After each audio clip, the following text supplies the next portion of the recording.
It's officially the jolly season, and along with the much anticipated presents we'll be receiving on the 25th, we actually got a pretty good early Christmas from our friends at Deepfield, with the Christmas Abiotic Factor update 20 days early. How generous.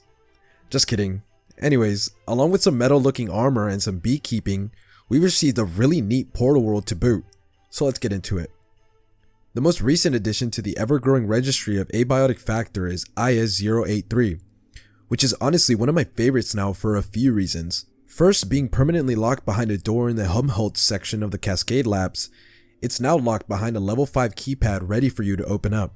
On the surface, IS-083 is a pretty normal looking arcade machines like the ones in Flathill, but obviously with no copies and no dubiously developed and published games on their operating systems, but is actually entirely unique, being nicknamed Spacequeen.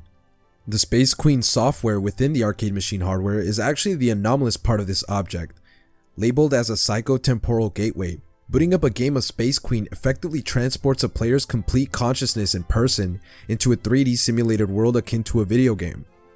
Think that one Roy scene in Rick and Morty at the Blitzen Chips, or a really realistic VR game. You effectively begin living as your playable character, in this instance Queen Maxine. Canonically, the game is optionally co-op 2-player, with the second player being Queen Maxine's trusty space feline. Pretty cool. Where your main goal is to find the orbital oracle, which isn't seen in-game as of now. The software's major anomalous effect aside, historically, the software and hardware is a major anomaly in and of itself. Originally recovered in 1987 from an abandoned mall storage in Anaheim, California, the arcade machine was of immediate interest. Non-invasive 3D imagery of the internal components showed a mix of generic parts thought to be manufactured around 1982, along with some stupidly advanced microprocessors and transistors marked by an unknown manufacturer. The visuals featured in Spacequeen were leaps and bounds greater than possible at the time, similar to games like Super Mario. To jog your memory, the 80s era was primarily Donkey Kong and Pac-Man, where Doom, which is believed to be the first game that introduced vertical 3D graphics into the market at large, released in 1993, 11 years after Spacequeen's estimated debut, 14 years for Super Mario. And notably, the company credited behind the production of Spacequeen in what seems to be a gaming magazine, LycoSoft, has no records of the development, production, or release of the machines at all, and any staff interviewed at the mall in question have not provided any notable information. Most interestingly, within the game's confines, exists a digital entity wielding what seems to be real sentience.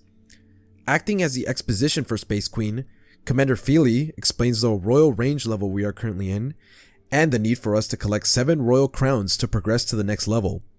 While speaking to us, Feely seems to break character, acknowledging our existence outside of Spacequeen and mistaking us for Dr. Abe Stern, who promised to help the Spacequeen inhabitants after a mysterious infection corrupted the life forms of the game and destroyed the peaceful life in the level. Spacequeen canonically has 15 levels, the 8th being Royal Range, but due to the strange infection corrupting IS-083, completing the level simply boots to the start screen, returning player consciousness back to normal, and any digital collectibles gathered in-game like the royal crowns and coins become real digital material objects. Looking a bit closer at the state of Spacequeen, the Lamogi, Bombogi, and Bigogi, native entities, show signs of data corruption in one way or another, and their altered state of hyper-aggression is a direct result of such. Around the map are other signs of something very wrong. Littered around are frozen and dead bodies of what seem to be researchers and penguins, and atop one of the mountains in the level, an out-of-place familiar dark black splotch on the ground has appeared. These are the direct effects of IS-0307, or the game sprite. Now, this IS is technically a mutation or deviation of IS-0235, the Tape Wisp, so I'll just talk about the Tape Wisp, since even Gate finds the distinction between the two shaky at best. IS-0235 was a thought to be benign creature of unknown origin, existing and maintaining itself solely on visual recordings.